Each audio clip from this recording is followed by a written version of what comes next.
Paroles urbaines, un abécédaire de la ville.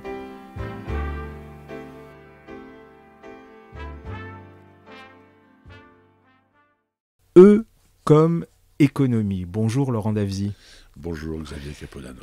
Alors vous êtes là pour plusieurs raisons, mais surtout une raison, on va dire, d'actualité, pour un livre qui s'appelle, alors je rentre dans la catégorie des vieux, donc je mets mes lunettes, qui est aux éditions du Seuil dans la collection République des idées, l'État a toujours soutenu ses territoires, et qui vient conclure 4 livres, qui a commencé par la République et ses territoires, le second qui était la crise qui vient, et avec un sous-titre dont on parlera, et le troisième, je crois que c'était l'égoïsme des nations.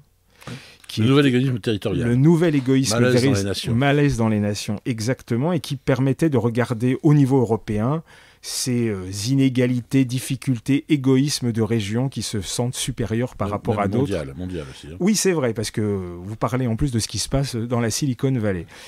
Et donc, avant qu'on déroule un peu sur ces bouquins, et surtout sur le dernier, qui vient donc conclure cette série ou cette tétralogie, vous étiez, je dis vous étiez, non, vous êtes encore bientôt à la retraite, c'est ce qu'on m'a dit en off.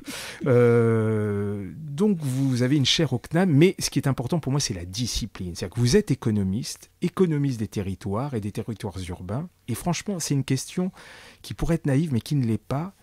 C'est quoi l'économie des territoires et surtout, à quoi ça sert? Alors d'abord, je vais corriger. Je ne suis pas véritablement économiste. Si vous dites à un économiste, à un vrai économiste, que Davzy est économiste, il va ricaner, il aura raison. Je suis professeur d'aménagement, j'ai fait des études d'économie bien sûr, mais pas seulement, j'ai fait des études de sciences politiques, de sociologie, même d'architecture aussi d'ailleurs. Et pour moi, et je l'avais dit d'ailleurs quand j'avais fait une thèse d'habilitation dans les années 90, j'avais dit, ça avait choqué une partie de mon jury qui était économiste, j'avais dit, pour moi, l'économie n'est pas une discipline, c'est un objet, tel que moi je l'utilise. C'est un objet. C'est un objet d'analyse, et j'utilise des méthodes qui sont des méthodes aussi bien un peu comme l'INSEE, hein, c'est-à-dire je suis quand même très addict aux chiffres, mais je peux très bien m'utiliser des analyses sociologiques, politiques, démographiques, etc. Et donc moi, l'économie pour moi, c'est un objet que j'essaye de comprendre. Et notamment, une partie de l'économie qui m'intéresse, c'est l'économie des territoires. Alors, ce qui est intéressant, c'est que, historiquement, chez les économistes, l'économie spatiale, l'économie urbaine, l'économie régionale, c'était le fait d'économistes qui étaient considérés un peu comme des bâtards par leurs collègues vrais économistes, macroéconomistes, microéconomistes, spécialistes de la monnaie, spécialistes de ceci, cela. Et les économistes qui s'intéressaient à l'espace, au territoire, étaient considérés un peu comme une sous-espèce, en fait. Hein. Et si vous vouliez faire une belle carrière chez les économistes, c'était pas évident de le faire avec ça faisait pas assez outil de production. Non, surtout que le territoire, c'est extrêmement compliqué, parce que le territoire, il y a une singularité des territoires, parce que les économistes ont du mal à comprendre. Le territoire, c'est pas seulement une distance, parce que c'est la distance, hein, le grand... On va dire il y a 2-3 trucs qui sont un peu linéaires, c'est distance, c'est la densité, comme ça. Bon. Mais vous savez très bien qu'un morceau de territoire est totalement singulier. Ici, on est rue de Belleville, on n'est pas dans quelque chose qui ressemble à autre chose ailleurs, à Paris ou en France. On est sur quelque chose... Donc il y a une singularité des territoires qui fait que c'est très difficile de rentrer dans la modélisation des économistes. Les économistes, ils modélisent. Donc il y a une grande difficulté pour les économistes à intégrer cette singularité des territoires. Finalement, c'est quelque chose qui a du mal à rentrer dans la théorie. Je dirais, il y avait 2 frontières pour l'économie au XXe siècle. Il y avait une frontière qui était le temps. C'était l'introduction de la dynamique économique. Raymond Barre, par exemple, a été un économiste qui a beaucoup travaillé sur l'introduction du temps, donc dans ce qu'on appelait la dynamique économique, c'est-à-dire comment les processus, comment ça fonctionne dans le temps. Donc on a intégré le temps dans les analyses. L'autre frontière, c'était l'espace. Alors on a introduit un peu la distance ou la densité, mais on n'a pas vraiment réussi à le faire. Et donc finalement, les économistes, je ne citerai pas de nom, mais en France, on avait quelques collègues, très peu nombreux, bon, tu connais les noms, dire ici, et qui finalement ont eu des carrières.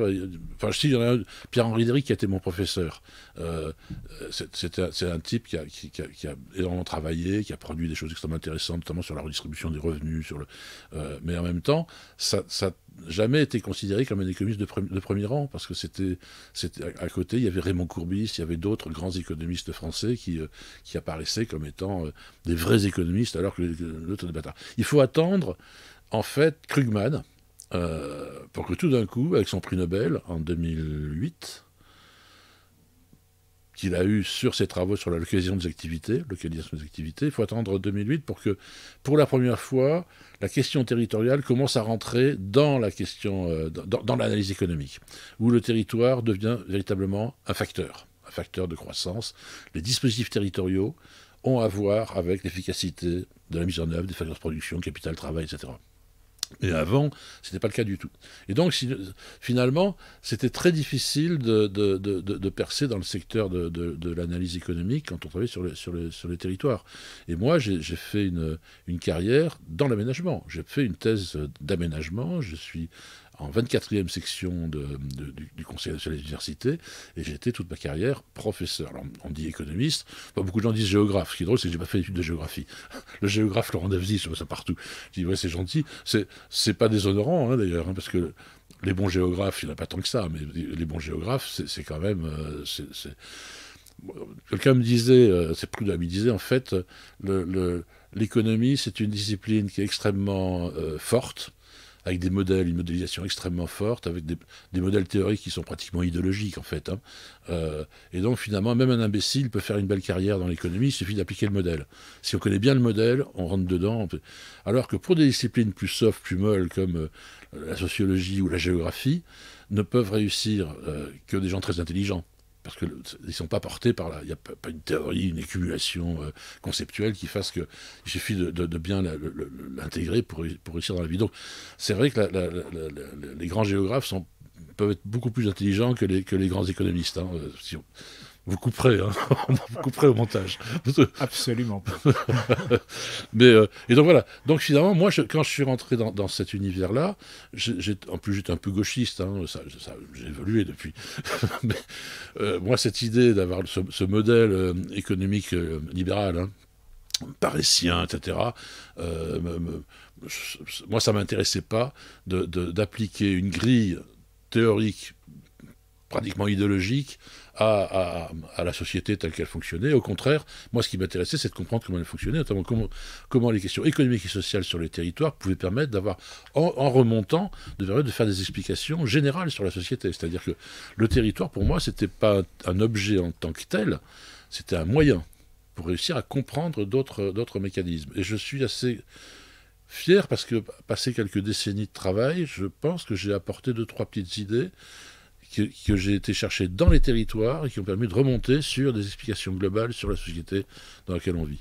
J'en suis, moi en tout cas, particulièrement convaincu. Et alors, on va rentrer un petit peu dans la mécanique qui fait que, en fonction de la façon dont vous approchez donc, ces territoires-là, font ressortir un certain nombre de paramètres, d'éléments et d'outils de connaissance du quotidien, de la vie des gens. Vous croyez, c'est très concret tout ça, c'est pas que du blabla intellectuel.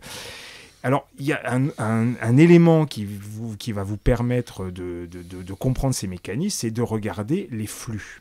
Alors, j'aimerais qu'on s'arrête là-dessus, parce qu'effectivement, moi qui suis un citoyen de base, regarder l'économie d'un territoire, c'est ses entreprises, ce que ça produit, les emplois que ça crée, et donc mécaniquement, c'est un territoire riche. Il n'y a pas tout ça, c'est un territoire pauvre. Vous arrivez là-dedans, vous ne dites pas forcément que c'est faux, mais d'un coup, il dit, non seulement c'est un peu plus compliqué, et surtout, ça n'explique pas comment tout ça fonctionne dans l'ensemble du territoire français, n'explique pas toutes ces cases vides. Et vous commencez à pointer les flux, et j'aimerais que vous détailliez un petit peu ça, de dire que globalement, région riche, région pauvre, je ne suis pas sûr qu'il faut le regarder comme ça. Les gens circulent, l'argent circule, les idées circulent aussi en tant que telles, et que voilà. Et vous avez refait une grille d'analyse, et ça, j'aimerais qu'on s'y arrête un peu parce que ça va avoir des conséquences sur le reste de notre conversation. Oui. Alors d'abord, il faut dire, l'analyse économique standard, elle a des angles morts monstrueux. L'espace qu'elle éclaire est moins important que l'espace qu'elle ignore. Elle ignore un certain nombre de choses. Elle ignore d'abord les flux d'argent public.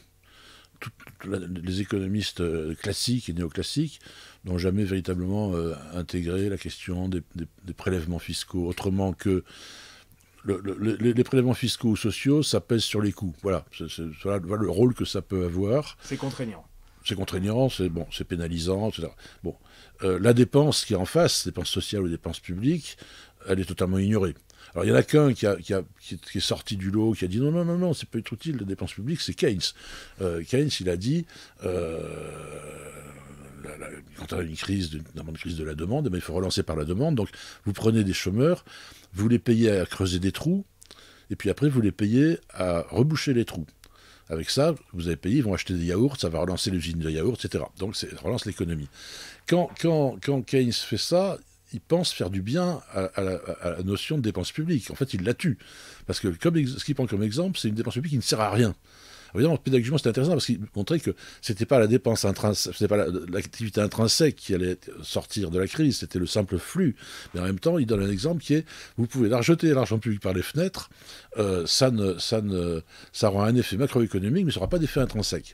Donc, un total mépris de la dépense publique. Il faut attendre bien longtemps après, les années 80-90, pour avoir la fameuse théorie l'observateur de Hochauer, un économiste de Chicago, qui a expliqué que non, la dépense publique est extrêmement utile parce que quand on fait un point d'augmentation du stock d'infrastructures publiques aux États-Unis, on gagne un demi-point de productivité de l'économie américaine. C'est des chiffres qui ont fait le tour du monde. Le type est devenu une vedette mondiale. C'est des chiffres complètement faux, mais qui se rapprochent de la vérité. C'est ça qui compte. On se fout de savoir si c'est vrai ou faux, pour savoir si c'est utile. Donc ça a été très utile pour, effectivement, cette fois-ci, montrer que la dépense publique, ça servait véritablement à quelque chose. Éduquer les gens, c'est pas seulement le flux d'argent qui paye des professeurs. Donc il y a bien deux dimensions. Quand on dépense de l'argent pour l'éducation, ça balance des flux d'argent dans la Creuse. On met 2 fois plus d'argent par élève dans la Creuse qu'en région parisienne, quand même, parce que on a tendance à oublier nos amis, les Creusois. Donc ça a bien un effet keynésien, mais aussi ça a un effet, c'est que ça forme des gens. Et ces gens, après, ils vont faire des études supérieures, ils vont inventer des vaccins contre le virus. Donc ça a bien 2 effets. Ça, c'est des choses qui sont totalement ignorées. Deuxième champ qui est totalement ignoré par les économistes, et je reviendrai à la question des flux, parce que ça pose des questions de flux, c'est la consommation. Notre analyse économique, je pense à Krugman, par exemple, prix Nobel d'économie. Alors moi, je vais être un peu avancé parce que j'ai sorti mon premier bouquin en 2008, 3 mois avant qu'il ait le prix Nobel. Et moi, j'avais parlé des travaux de Krugman. J'ai dit Krugman, c'est vachement bien ce qu'il a fait, la nouvelle économie géographique, qui a été une approche où il mettait en perspective le fait que la concentration géographique des facteurs de production améliorer leur efficacité, et donc il y avait des effets externes très puissants, et qui fait que les facteurs de production avaient intérêt à se concentrer, notamment dans ce qu'on va appeler les métropoles, et seraient beaucoup plus efficaces, et donc c'était une tendance... Il le déplorait d'ailleurs, hein. Il disait pas c'est bien il parlait pas de métropole, mais ça le revient au même. Il disait oui, le risque ça va être... on va avoir un décalage des inégalités croissantes entre les territoires, parce que les facteurs vont se concentrer dans les espaces dans les plus grandes villes, si vous voulez. Mais il ne parlait que de la production. Ce qu'il a complètement oublié, c'est la consommation. La consommation. Alors, la nouvelle économie géographique de la production de Krugman a été considérée par tout le monde comme là, enfin, une théorie de développement local général, et qui permettait justement de faire rentrer le territoire, comme je disais tout à l'heure, dans la science économique par la grande porte, hein, prix Nobel, bon, bravo. Et donc, le territoire, c'est maintenant, au même titre que le progrès technique, au même titre que d'autres éléments d'explication des fonctions de production, c'est rentré effectivement par la grande porte dans la question des facteurs de la production. Mais est-ce que l'économie, c'est que la production ? Alors moi, j'avais écrit dans mon bouquin que Alors j'étais un peu lâche parce que je n'allais pas m'attaquer directement à Krugman. Je ne disais pas que Krugman croyait lui-même qu'il avait fait enfin une théorie générale du développement territorial. Je disais les lecteurs de Krugman croient avoir affaire à une théorie générale du développement territorial, ce qui était une petite lâcheté. La vérité, c'en est pas une, parce qu'en fait, quand vous avez dit production, vous n'avez pas dit grand-chose sur l'économie des territoires. Parce que l'économie des territoires, c'est aussi les revenus et c'est la consommation notamment. Et alors, il n'y a pas d'économie géographique de la consommation. Aujourd'hui, en France, des spécialistes de la consommation, il y en a un ou deux. Il y a Moati, il y a Madry, Pascal Madry, qui est la jeunesse qui monte sur le commerce et qui sont des gens qui sont brillants. Il n'empêche qu'ils sont extrêmement peu nombreux et qu'il y a un besoin de monter. Il faudrait qu'ils écrivent plus. Il faudrait qu'ils montent un peu en généralité parce que la question de la consommation sur les territoires est largement aussi importante du point de vue du territoire, du point de vue du concret, comme je disais tout à l'heure, du point de vue du type qui est dans son village ou dans sa petite ville ou ou même dans sa grande ville. La question de la consommation dans son territoire est largement autant ou plus cruciale pour le territoire que la question de la production. Alors là, je vous interromps juste une minute et je dirais, bon, je fais des grands mots, mais c'est un peu le coup de génie de ce premier bouquin qui va être, entre guillemets, le socle de tout ce qui va suivre derrière. C'est-à-dire, en fait, on va prendre un exemple très simple. Généralement, on ne consomme pas forcément dans le territoire où on produit. Et effectivement, le fait de regarder ça, rien que cet élément qui paraît une évidence, mais qui n'était pas observé, montre bien que ces déséquilibres entre régions, ils existent peut-être, mais ce n'est pas de la façon dont on le voit, et que région riche, région pauvre, il faut la regarder aussi sous cet aspect-là, et de dire à un moment donné, les territoires, si on ne les regarde pas, et vous m'arrêtez si je me trompe, sur cette-là, on va rater énormément de choses. Voilà, c'est bien ça. Hein. Moi, en fait, historiquement, avant de commencer à travailler globalement sur les modèles de développement territoriaux, ce que j'avais fait au départ, j'ai fait ma première thèse d'étudiant, puis ma deuxième aussi d'ailleurs, j'avais fait sur les inégalités territoriales et la contribution des mécanismes financiers publics et de sécurité sociale à la réduction des inégalités interterritoriales. Entre les régions et les départements, je l'ai fait en France, je l'ai fait en Europe, je l'ai fait un peu partout dans le monde. En fait, j'étais le spécialiste de la question de la redistribution des revenus via les prélèvements fiscaux et les dépenses publiques, et via cette espèce d'angle mort qui n'était pas étudié du tout. Et en fait, vous vous rendez bien compte, déjà c'était énorme à l'époque, aujourd'hui, les dépenses publiques et sociales, le montant, c'est l'équivalent de 57% du PIB. Du produit de la création de richesse. Donc il est quand même très très compliqué pour un économiste qui nous parle de territoire de ne parler que du PIB et de ne pas parler de ce qui se passe derrière. Et qu'il y a un énorme mécanisme de redistribution de l'argent. Donc il y avait des flux d'argent. Donc moi j'ai passé mon temps pendant une bonne dizaine ou quinzaine d'années à travailler avec... Alors, au départ, c'était des travaux qui avaient été pilotés par Prud'homme, qui avait inventé une méthodologie tout à fait originale. Moi, je suis arrivé, la chance que j'ai eue, une des multiples chances de ma génération, c'est que je suis arrivé au moment où la micro-informatique commençait à se développer. Moi, j'avais acheté le premier Apple de la fac de Créteil. Les mecs allaient mes copains venaient dans le bureau, ils rentraient dans mon bureau, ils disaient « Davzy, t'es vraiment une victime de la mode. C'est quoi ce gros gadget à la con, machin, etc. » Ça coûtait à peu près l'équivalent de 5 000 €, hein, un Apple II à l'époque. Je m'étais ruiné pour acheter ça. J'ai dit « Mais vous rigolez, on peut faire des... » Il n'y avait pas Excel, hein, à l'époque, donc on fabriquait des modèles en basique et tout. Avec ma camarade Corinne Larue, on a fait nos thèses. On a fabriqué des logiciels, on a écrit des logiciels, et on a fait des premiers travaux extrêmement lourds en reprenant les méthodologies que Prud'homme avait proposées et en les systématisant et en faisant des calculs horriblement compliqués que nous permettait la micro-informatique. Et de moi, je suis fidèle depuis 1977 jusqu'à aujourd'hui, je suis fidèle à Apple. Je dois avouer que j'ai caché dans mon tiroir, j'ai un VIO et j'ai quelques... Bon, et donc, moi, j'ai pu travailler sur ces questions-là, et il est apparu qu'effectivement, quand on a de tels mécanismes de redistribution, il y a deux géographies qui apparaissent assez immédiatement. Il y a une géographie de la production, de la création de richesse. Aujourd'hui, c'est celle qui fait que tout se concentre dans les grandes métropoles. Et une deuxième géographie qui n'est absolument pas étudiée, qui est totalement ignorée, qui est la géographie du revenu. Entre la formation du revenu, ça n'a rien à voir avec la formation de la richesse. Et donc ça m'a mis sur la piste et je me suis rendu compte que derrière ces mécanismes de redistribution de flux d'argent, donc on a calculé combien l'Île-de-France, combien on prélève en Île-de-France et combien on y dépense. Ça paraît très simple et comptable, c'est pas ni simple ni comptable, c'est complexe conceptuellement. Je ne vais pas le développer ici, mais si tu as des questions, je peux y répondre. Mais c'est un peu long, hein, c'est un peu compliqué. D'autant que je viens de le dire, la dépense publique, par exemple, c'est pas univoque. Hein. Quand je dis quelle est la géographie du bénéfice des dépenses d'éducation publique, j'ai une géographie de où a été l'argent, où sont les profs. en fonction de leur niveau de salaire aussi. Hein. Un jeune prof est moins payé qu'un vieux prof. Un vieux prof, il va être au lycée Henri IV, et un jeune prof, il va être à Montfermeil. Hein. Donc cette géographie, on l'étudie. Il y en a une autre qui est qui a bénéficié, quel était le bénéfice pour les élèves. Comment s'est réparti le bénéfice entre les territoires, le bénéfice de l'éducation nationale. Si je prends les dépenses de recherche en agronomie, on peut très bien imaginer que la géographie du bénéfice des dépenses d'agronomie, ce soit là où il y a les chercheurs en agronomie qui ont touché des salaires publics finançant les recherches, 2-3 régions, ou alors c'est l'ensemble des agriculteurs du pays, ou alors c'est les consommateurs de produits alimentaires. Donc on est dans un univers d'une complexité effrayante, et il y a pour chaque dépense, il y a des centaines et des centaines de dépenses et de prélèvements budgétaires, il y a à chaque fois 4 ou 5 histoires plausibles de sa géographie, de sa territorialisation. Et donc, on fait plusieurs familles. C'est Mushkin aux États-Unis qui avait proposé déjà dans les années 50 ce genre de conceptualisation. Et en fait, après, on a un modèle qui est vraiment un modèle probabiliste, c'est-à-dire qu'on calcule pour chaque territoire toutes les combinaisons possibles d'hypothèses, celle qui est la plus favorable, celle qui est la plus défavorable, c'est-à-dire on choisit chaque fois l'indicateur qui permet de dire quelle est sa part de la dépense publique, et on arrive finalement à des résultats qui, et c'est là où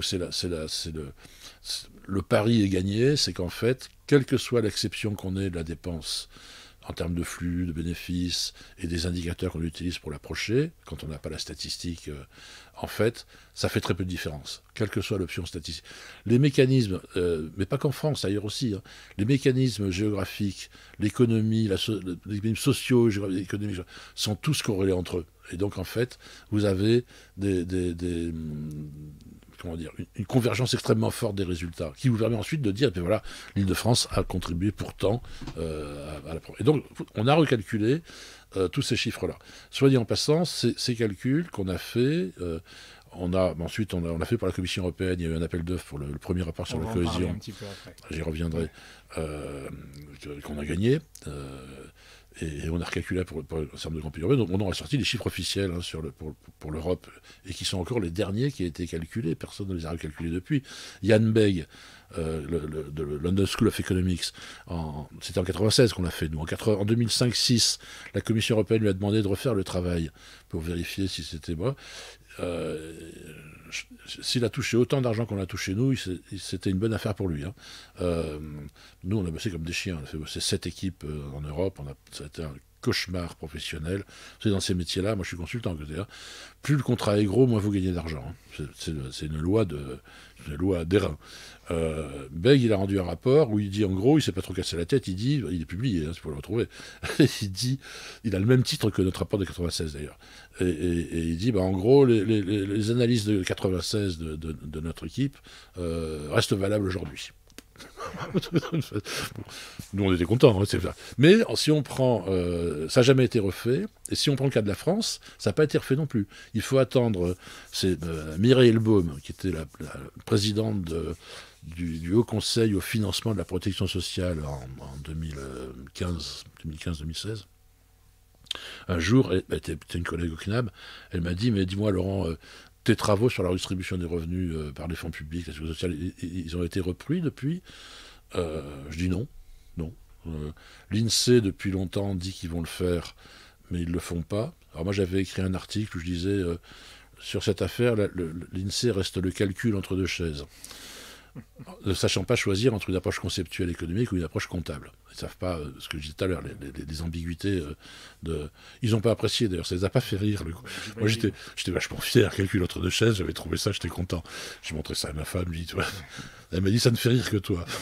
Moi aussi, on est deux. Il est gentil, il faut venir chez toi. Et donc, je lui ai dit, non, ça n'a pas été refait. Elle a dit, mais moi, j'aimerais bien refaire le travail, au moins sur les fonds de la protection sociale. 31% du PIB, la protection sociale. Alors que le budget de l'État, enfin, il y a du budget d'État dans la protection sociale. Hein. C'est pas sécurité sociale, c'est protection sociale, c'est plus large. Donc 31 sur les 57%. Elle m'a dit, tu veux le faire? Je dis non. Je lui dis, j'aime l'argent, mais pas à ce point-là. Moi, c'est des boulots qui sont absolument monstrueux. Et puis surtout, si c'est moi qui refais ce travail-là, tout le monde va dire, c'est du Davzi, on connaît la chanson, machin, et ça sera pas bon pour toi, ça sera pas bon pour moi, ça sera pas bon pour la connaissance. Je lui dis, on fait appel à l'INSEE, ou à d'autres chercheurs, ce sera intéressant parce que logiquement, il va y avoir des résultats convergents avec ce que j'ai fait moi. Ça serait mieux. Et à ce moment-là, ça aura plus d'impact. Alors, c'est ce qu'elle a fait, et le rapport est sorti en 2015. Simplement, mais j'avais le temps de le développer ici, ils ont fait des choix méthodologiques qui fait qu'ils ne donnent pas véritablement, ils ne mesurent pas les effets de redistribution entre les territoires. D'une façon que je trouve tout à fait abusive. Alors je sais ça va circuler, il va y avoir beaucoup d'ennuis, mais je pense qu'il y a, notamment à l'INSEE, il y a un espèce de cerveau reptilien de l'INSEE, qui est que tout ce qui va dans le sens de les inégalités sont pas si graves, où il y a des mécanismes qui effectivement permettent de baisser les inégalités. C'est pas vendeur. C'est pas vendeur, c'est pas leur... Oui, pourtant, c'est quand même ce qu'il y a de mieux au monde en matière d'analyste, à l'INSEE. Et qu'ils ont trouvé un argument qui était de dire il y a des dépenses et des prélèvements non localisables, donc on ne peut pas localiser, alors que toutes les analyses dans le monde entier, et de gens autrement plus connus que, à commencer par Mushkin d'ailleurs dans les années 50, ou Katzambas ou d'autres, toutes les analyses qui sont faites dans le monde entier prennent des prélèvements non localisables ou les dépenses non localisables, et trouvent des clés de répartition plausibles, plusieurs, pour dire voilà comment ça doit pouvoir avoir comme effet, par exemple le salaire du président de la République. Vous pouvez le répartir au prorata de chaque Français, pourquoi pas, au prorata des gens qui ont voté pour lui. Alors des gens diront oui, mais c'est au prorata des gens qui votent à droite. Non, c'est comme ça. Bon, vous mettez tous, vous les mettez toutes. Et après, vous avez un ordinateur qui va sortir 10 000 on fait tourner l'ordinateur, on fait 10 000 tirages aléatoires de ces clés de répartition, et on voit ce que ça donne à la sortie. On prend celles qui sont les plus favorables, les plus défavorables. Enfin, on a des méthodologies mathématiques qui permettent de répondre, de contourner l'obstacle et donc, l'INSEE est resté là encore le calcul entre deux chaises sur cette affaire-là. Et donc, on n'a toujours pas d'analyse aujourd'hui. Alors, une fois que j'ai fait ces travaux-là, je vais essayer d'accélérer, je me suis rendu compte qu'il n'y avait pas que ces flux-là qui partaient sur les territoires, et qu'il y avait d'autres flux qui n'étaient pas publics, mais qui étaient d'origine privée, de choix d'individus, et que vous avez un maximum de flux sur les territoires en France, qui sont des flux, alors, publics mixtes. Tu prends ta retraite dans 25 ou 30 ans. Si ça arrive. Oui, si tu y arrives. Tu n'en peux plus de Paris, tu pars avec ta retraite et tu vas t'installer à La Rochelle. Tu as fait de la valeur ajoutée à Paris, tu crées du PIB, machin, et en fait, ton premier revenu, tu l'as à Paris en ce moment, et tu as un deuxième revenu que tu es en train de mettre de côté, ta petite pelote, et tu vas toucher. Alors, c'est un transfert de revenus très important. C'est un flux de revenus. Si on prend, il y a une des caractéristiques de l'Île-de-France, c'est qu'on a 22% des actifs français et on doit avoir 16 ou 17% des retraités. Ça veut dire qu'il y a une énorme fuite de retraités qui partent en province. Donc on crée de la richesse. Donc la redistribution entre l'Île-de-France et la province, c'est le reste du pays, les France de région, parce qu'on n'a plus le droit de dire province. Le nombre de trucs qu'on n'a plus le droit de dire, c'est hallucinant. Je suis content de prendre ma retraite.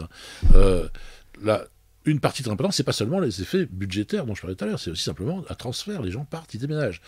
Il y a 8% de la masse salariale versée à des Français, versée en Île-de-France aujourd'hui, qui sont versés à des gens qui ce soir dormiront en Picardie, en région centre et tout, qui sont des gens, des navetteurs qui viennent.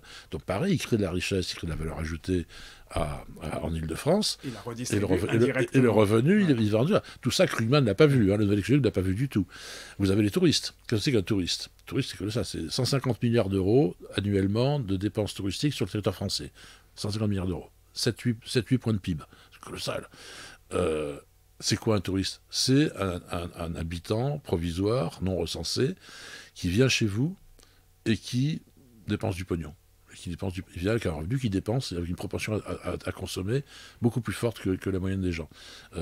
C'est aussi un transfert de... Donc, moi, j'ai pris tous les transferts, et je me suis rendu compte qu'entre les dépenses publiques et sociales et les transferts privés de revenus,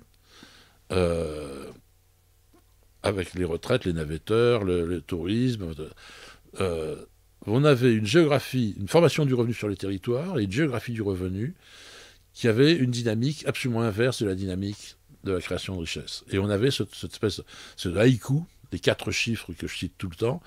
L'Île-de-France, je reste sur l'Île-de-France, c'est le principal pôle de création de richesse en France. L'Île-de-France crée 27% du PIB. C'était à 27% du PIB de la France en 80, aujourd'hui 31%. Il y a 4 points de PIB qui sont passés de la province à l'Île-de-France. Enfin, ça a baissé en province, ça a monté en Île-de-France. C'est ça la concentration krugmanienne. Et c'est ça que tout le monde voit, en s'arrachant les cheveux. En même temps, le revenu des ménages, l'Île-de-France disposait de 25% du revenu des ménages en 80, et il dispose de 22% aujourd'hui. 22%, c'est son poids en actifs. 22% des actifs ont 22% du revenu des ménages. La province, c'est exactement la France des régions, c'est exactement l'inverse. Et donc, il y a un effet de redistribution colossale. Et donc, vous avez, et je termine, pour te laisser poser d'autres questions, vous avez un mécanisme absolument sidérant que moi, quand j'ai commencé à le repérer il y a une quinzaine d'années, j'ai refait plusieurs fois les calculs en disant c'est mon ordinateur qui me joue des tours, ça marche pas. C'est comme Ikea, vous savez, vous montez le truc, il manque une pièce, ça tombe pas. C'est cauchemardesque. C'est très humiliant d'ailleurs, hein, parce que je suis vraiment con de ne pas pouvoir réussir à monter cette putain d'état. Avec une notice uniquement qui a que des dessins. Avec une notice traduite du coréen. Bref. Je me dis, c'est pas possible. On a une augmentation des disparités de PIB par habitant entre les régions, au profit des régions les plus riches, et on a en même temps une baisse des inégalités de revenus entre les régions sur la même période, un effet de ciseau. Alors, on n'a pas de PIB départementaux ou d'urbains, mais on a des revenus des ménages des départements, revenus moyens des départements, revenus moyens des zones d'emploi, etc., aux échelles des régions, des départements, des zones d'emploi, des aires urbaines, les inégalités de revenus par habitant n'ont pas cessé de décroître de 1965, c'est les premiers chiffres qu'on ait, hein, on ne sait pas avant, jusqu'en 2018-19, qui sont les derniers chiffres qu'on ait. Ça n'a jamais cessé de baisser. C'est-à-dire que les inégalités de revenus par habitant entre les territoires n'ont jamais cessé de se réduire. Dans un monde ultralibéral, enfin que c'est la chanson, au genre urbain, vous avez beaucoup d'ouvrages très intéressants. Absolument. Qui parlent de ça. Ouais. On avait les Pinsons Charlot l'autre jour, j'adore les Pinsons Charlot. Bon, ça n'a jamais cessé de baisser. Alors qu'au contraire, les disparités de création de richesses, elles augmentent sur le territoire. C'est ça les phénomènes fondamentaux que nous permet l'analyse territoriale, nous permet de comprendre. C'est un tout petit peu plus compliqué et un peu plus complexe, un peu plus large de perspective, de scope, que ce que nous raconte la nouvelle écologie géographique, qui ne s'intéresse strictement qu'à la productivité et à la compétitivité et à la création des richesses sur le territoire. Alors, il y en a aussi un autre. Évidemment, il y en a plusieurs, mais je vais m'arrêter sur un autre à partir des deux autres livres qu'on suivit. Ça s'appelle La crise qui vient, où vous décalez la réalité de la crise de 2008, vous la voyez en 2011, et en fait, vous dites que, évidemment, tout ce que vous racontez est assez imparable, ce qui ne réduit pas les problèmes qui sont en train de se jouer. Mais justement, l'analyse territoriale, de ce que j'ai compris en vous lisant, c'est que montre aussi la recomposition, là je vais oser ce mot un peu intello, le changement de paradigme qui a fait que nos territoires, nos vies, nos États se sont organisés. Et je vais prendre un exemple que vous prenez sur votre troisième livre sur le choc des nations, où vous regardez évidemment le cas européen et aussi le cas mondial, c'est le cas de la Silicon Valley. Et vous faites un comparatif assez redoutable. C'est-à-dire que d'un côté, il dit, voyez, vous avez les entreprises, on ne peut pas faire plus mondialisées que Google, Facebook en tant que telles, sauf qu'elles sont localisées sur un micro-territoire.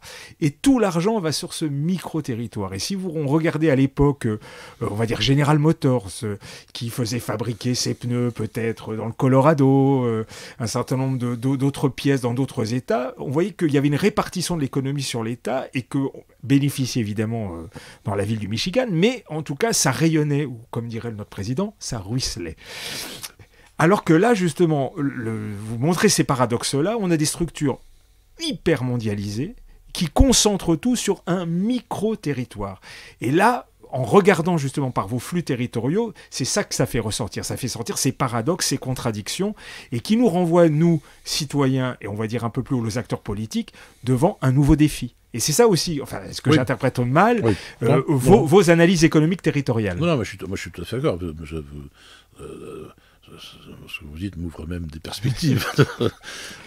Oui, j'aurais pas employé ce terme, mais c'est vrai, il y a un changement de paradigme, on va dire.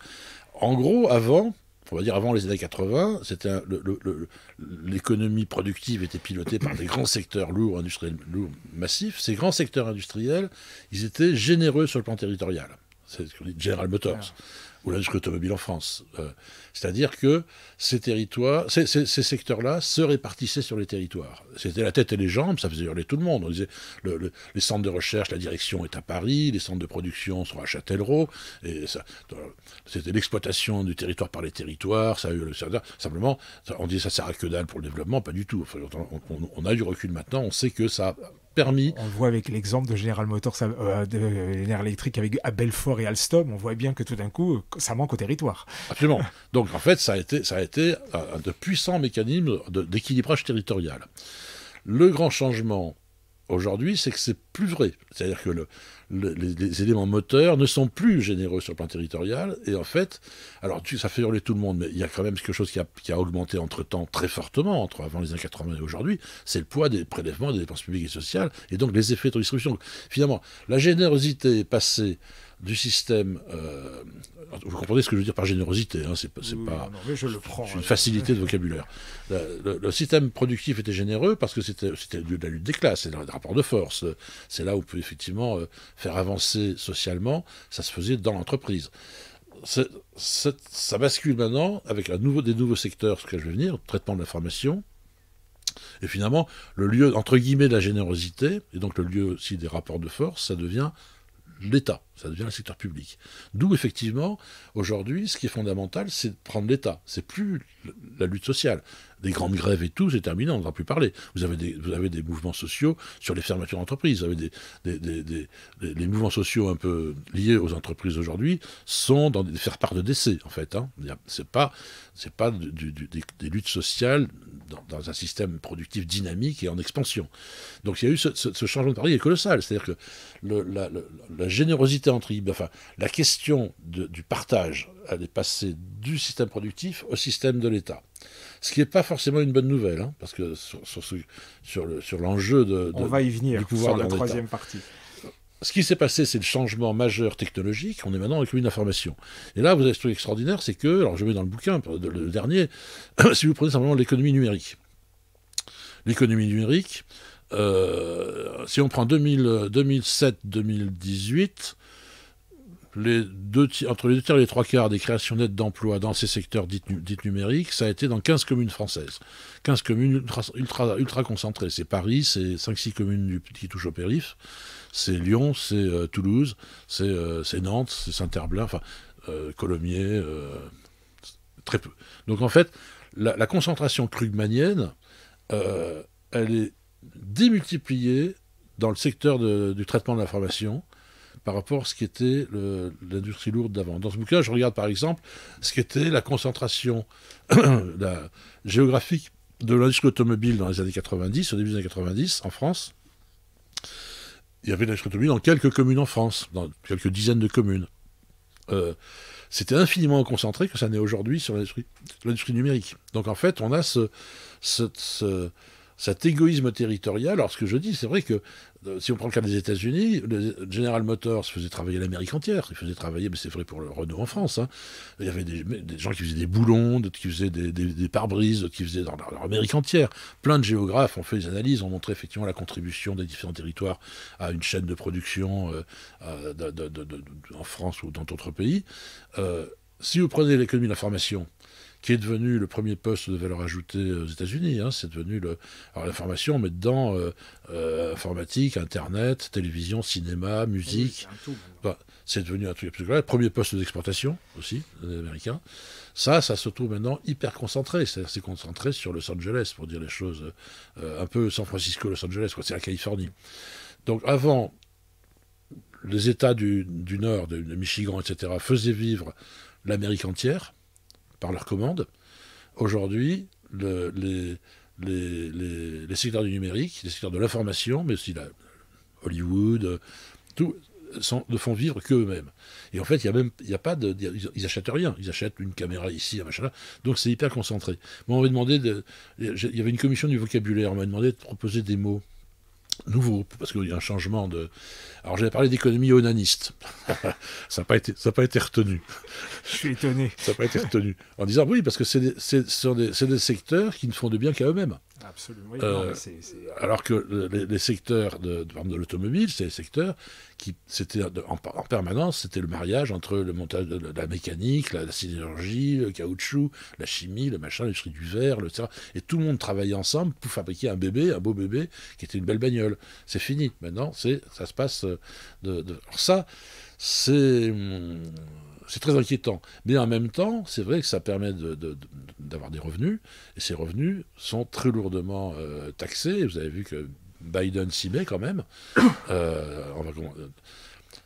ça me fait marrer, parce que Biden vient de se faire élire. Tout ce qui était considéré comme affreux, c'est-à-dire taxer les GAFAM, par exemple, l'énorme endettement public qu'on a actuellement. Moi, j'ai dit ça à France Culture il y a quelques mois, où j'ai dit on n'en sortira pas.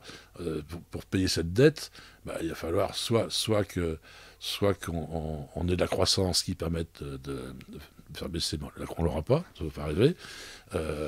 Soit il faut augmenter les impôts. Quand même, à un moment donné, on pourrait imaginer que les gens qui ont de l'argent payent un peu plus que ce qu'ils payent aujourd'hui. On dit j'en ai pas question. Soit ça sera l'inflation. Tout le monde m'a dit mais t'es fou, pas question de. Alors, moi je vois qu'aujourd'hui l'inflation, les entreprises américaines sont toutes en train d'acheter des bitcoins parce qu'elles ont peur de l'inflation, de la perte de valeur, alors que tout le monde, y compris des grands professeurs de Dauphine, m'ont dit Davzi, tu déconnes, l'inflation on n'en aura pas, on ne sait plus que. Donc aujourd'hui, et Biden dit on va augmenter les impôts, et tout le monde dit c'est vachement bien, c'est vachement bien. Il y a un côté grégaire aujourd'hui dans la pensée générale, et ne parlons pas de la pensée sur les territoires, qui quand même, moi je trouve, est un peu inquiétant. Et donc voilà, oui, c'est un changement de paradigme majeur. C'est un peu inquiétant. Tout le monde a pensé que l'économie d'information allait faire que on pouvait avoir ces activités pourraient très bien se développer aussi bien à Mende ou à Saint-Gaudens qu'elles le font à Paris ou à Lyon. Oui, c'est ça. C'est une illusion. Ouais, l'illusion, voilà. C'est une grande illusion. L'économie de l'information est une économie présentielle, bizarrement. C'est une économie présentielle, hyper présentielle, qui vendent du distanciel aux autres. Mais eux-mêmes, prenez par exemple les grandes réunions mondiales des opérateurs du numérique, ils ne font pas des réunions sur Internet. Hein. Ils se retrouvent à Las Vegas. Ils sont tous ensemble à Las Vegas. Donc là, il y a quand même une espèce d'illusion. Et c'est vrai que cette histoire du confinement, du télétravail et tout, a ouvert des perspectives, tout le monde s'est précipité. C'est compliqué, c'est qu'on a beaucoup de prédictions autoréalisatrices. Hein. La presse s'est jetée là-dessus, il y en a marre des grandes villes, vive les petites villes, la revanche des petites villes, machin, etc. En disant, ça y est, demain, tout le monde va pouvoir travailler en télétravail, etc. D'abord, le télétravail, ça existait depuis très longtemps, la possibilité. Et la vérité, d'abord, plein de gens ne peuvent pas télétravailler, donc ça va un clivage social épouvantable. Ma femme de ménage, je ne veux pas qu'elle le fasse en télétravail. Je préfère qu'elle vienne faire le ménage à la maison. C'est un peu pareil pour le métier de libraire. Oui, c'est pareil. Mais enfin, tous les grands services urbains, ça ne peut pas être fait en télétravail, donc il y a une vraie inégalité de situation. Mais aussi, les gens qui sont au niveau le plus élevé de commandement, etc., ne sont pas non plus en télétravail, ils sont en présentiel. Donc ça va être le fait de certains. Ils vont partir s'installer à la campagne. Vous avez aimé les Gilets jaunes, vous adorerez les télétravailleurs. Parce qu'en 2-3 ans, quand ils vont se rendre compte, d'abord on change beaucoup plus souvent de boulot que de logement. Donc quand ils auront perdu le job pour lequel ils avaient un télétravail 2 jours par semaine et qu'ils vont s'emmerder pour trouver un autre boulot assez accessible, où ils aient 2 jours aussi de travail, ils vont rigoler, ils vont se rendre compte qu'il n'y a pas de service. Pourquoi c'était pas cher le logement? C'est parce qu'il n'y a pas de service. Le prix du logement, c'est une fonction d'accessibilité aux services publics et privés. C'est tout, point. Donc si c'est pas cher, c'est qu'il y a pas d'activité. Ils vont avoir des bagnoles. On va leur dire, Toto, attends, est-ce que là, mais attends, le diesel, tu l'oublies, pas de diesel. De toute façon, tu sais que tu peux plus venir en ville. Tu es la ville à côté. Ah non, tu rentres pas en ville avec ta bagnole pourrie. Ah putain, un contrôle technique, maintenant il va coûter 200 €. Enfin, vous voyez, non, mais c'est exactement ça. Donc, dans 4-5 ans, les télétravailleurs vont tomber fous. En plus, 2 jours par semaine, c'est vrai qu'il faut payer une nuit d'hôtel. Il faut payer les transports, il faut se payer une nuit d'hôtel, ou alors on garde un appartement à Paris ou à Lyon. Tout ça, c'est les pieds nickelés. Enfin, les gens qui sont en train de nous dire partout, y compris des gens très sérieux, hein, des gens à bac plus 28. Je sais. Il faudra vous dire, c'est un virement. Ce virage, espérons qu'on ne le prendra pas, parce que je ne suis pas en train de dire que ça ne va pas arriver. Je dis le pire, c'est que ça peut arriver parce qu'il y a une telle intox, il y a une telle... On a eu tellement de fantasmes. C'est pas tout à fait faux. Dans mon ancienne vie, j'étais enseignant. On disait à mes étudiants, méfiez-vous quand même de la tendance du mois. C'est-à-dire que les processus sont lourds et longs, donc ce que vous dites est assez juste, mais après, on ne bouge pas d'un habitant comme ça, entre les volontés, et déjà on voit bien tous à notre quotidien, dans la volonté de faire les choses et les faire, déjà il y a souvent un décalage. Et j'aimerais rajouter un point là-dessus avant qu'on passe à la dernière partie sur justement la place de l'État dans ces questions-là, parce qu'évidemment tout ça est cohérent et logique. C'est que ce qui faisait la force aussi de la réalité, de la façon dont vous observez, on va dire, pour faire simple pour l'auditeur, ces flux économiques territoriaux, c'est que donc il y a ce processus de changement de paradigme là qui est dans une logique économique avec ses conséquences sociales, mais il y a aussi une logique politique où dans ce livre-là, vous montrez aussi comment se matérialise à travers, c'est ça qui est fascinant dans le livre, ces flux économiques, et que égoïsme qui existe déjà, mais cet égoïsme régional européen qui se saisit aussi de ces mouvements sans forcément le savoir, mais en tout cas qui mettent en avant donc la Catalogne qui se sent supérieure, et en plus vous montrez ces contradictions, la Catalogne qui est région plus riche d'Espagne, qui n'est pas forcément beaucoup, en plus, bon, vous allez me corriger, mais en tout cas qui n'est pas forcément plus riche que la Catalogne française qui semble la plus pauvre de France, enfin vous voyez tout ça, tous ces mécanismes-là, mais en tout cas, ce qui est intéressant, et c'était là ma question, c'est que c'était pour appuyer ce que je disais précédemment, c'est-à-dire que ces regards de flux économiques territoriaux nous renvoie des questions, en tout cas, je n'irai pas jusqu'aux réponses, mais des questions politiques fortes des enjeux qui sont devant nous. Oui, cette question totalement, on l'a dit tout à l'heure, totalement ignorée. C'est-à-dire les travaux là-dessus, il n'y en a pas. Je suis pratiquement le seul à avoir fait des travaux sur ces questions dans les années passées, en France, voire en Europe. Donc le déni, finalement, de ces mécanismes de redistribution, déni qu'on ne va pas retrouver chez les gens de la Ligue du Nord, qu'on ne va pas retrouver chez les Catalans, qu'on ne va pas retrouver chez les Écossais, qu'on ne va pas retrouver chez les Basques, qu'on va retrouver chez... etc. Je vais faire une longue liste, qui sont des gens qui ont parfaitement compris, qu'effectivement, les mécanismes de prélèvement des dépenses sont des mécanismes qui permettent de suis fabriquer... bluffé par l'intelligence de Matteo Salvini, je dois avouer. Ah oui, c'est pour ça qu'il est effrayant. Oui. Ce sont des gens qui ont commencé par être super régionalistes, puis après ils ont dit qu'il faut prendre le pouvoir globalement, pour ensuite on reviendra à nos affaires du Nord, de la Ligue du Nord. Ces gens-là, ils ont parfaitement compris. Mais de façon générale, les gens sont comme une autruche, la tête, ils ne voient pas ça. La vérité, c'est que aujourd'hui, ces mécanismes-là sont des mécanismes qui sont... Ceux qui sont ignorés sont ceux qui fondent la nation. C'est ça qui fait la nation. Qu'est-ce que c'est qu'une nation ? C'est jamais qu'un endroit où il y avait une frontière autour, et à l'intérieur de cette frontière, il y a une règle du jeu, c'est qu'on est tous très différents, mais on est solidaires les uns avec les autres. Et on est très différents. Durkheim. Une nation, c'est pas un truc où tout le monde est pareil. C'est un endroit où on est très différents, et on gagne à être ensemble différents, et on est solidaires entre nous. D'ailleurs, pour prolonger Durkheim, d'où la contrainte sociale, ce qui était très important pour Durkheim. Absolument. Et donc, on se retrouve dans une situation où aujourd'hui, c'est remis en cause. C'est-à-dire, quand vous remettez en cause, quand vous vous dites, sous prétexte d'identité, alors, dans le cas des Catalans, je ne veux pas avoir trop d'ennuis. J'ai eu des mails de certains mouvements régionalistes du nord de l'Europe en me demandant de faire attention à ma santé. Enfin, parce que j'étais un peu...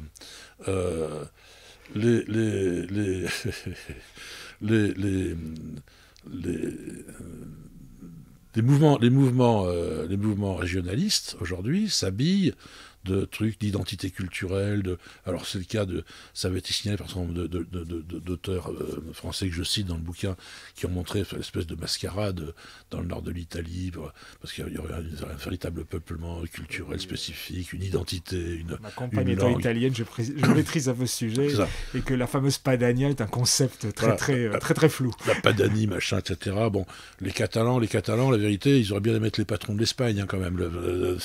Donc, ils sont pas catalans, ils n'ont pas été les patrons de l'Espagne. Ils pensent qu'ils sont...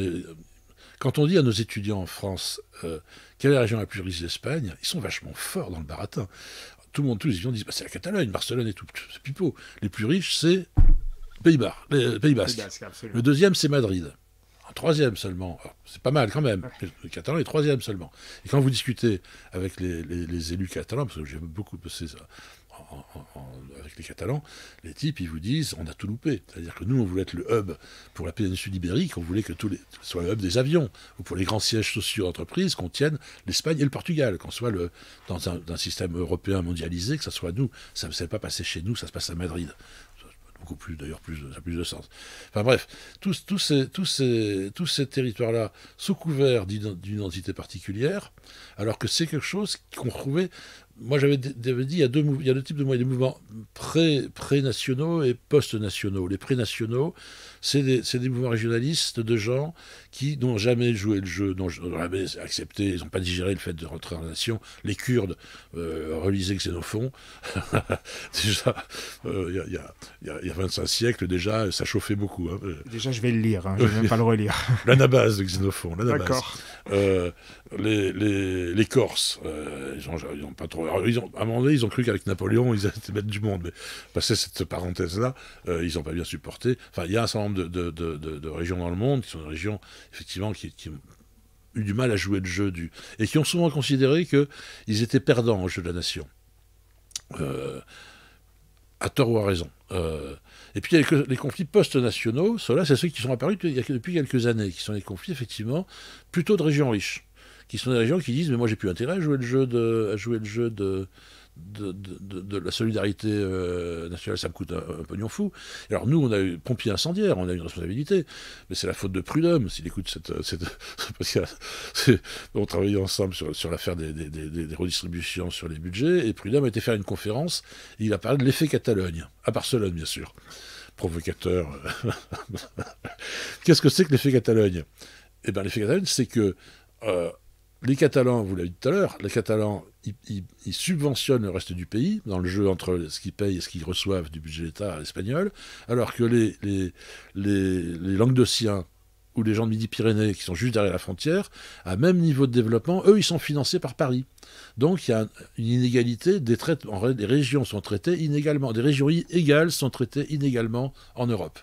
Et donc c'est un vrai problème avec ça, de faire un marché unique, de faire la libre circulation, etc. C'est un trouble aux règles de la compétence, de la concurrence loyale, etc. Et il parle de l'effet de Catalogne. On retrouve partout en Europe cet effet-là. Hein. Ça n'a pas loupé. Jordi Pujol, l'élu a réuni une réunion avec les élus. Il y en a marre. Les travaux, il nous cite, montrent bien qu'il n'y a pas marqué pigeon, quoi, en gros. Hein. Il y en a marre. Donc il ne parle pas tout de suite de dire on va faire l'indépendance. Il dit on va renégocier avec le gouvernement central pour qu'une partie de nos impôts nationaux ne remonte pas sur le budget central, mais reste dans la Catalogne. Et ils vont l'obtenir, en échange de leur soutien, parce que le gouvernement a des problèmes de majorité à l'époque.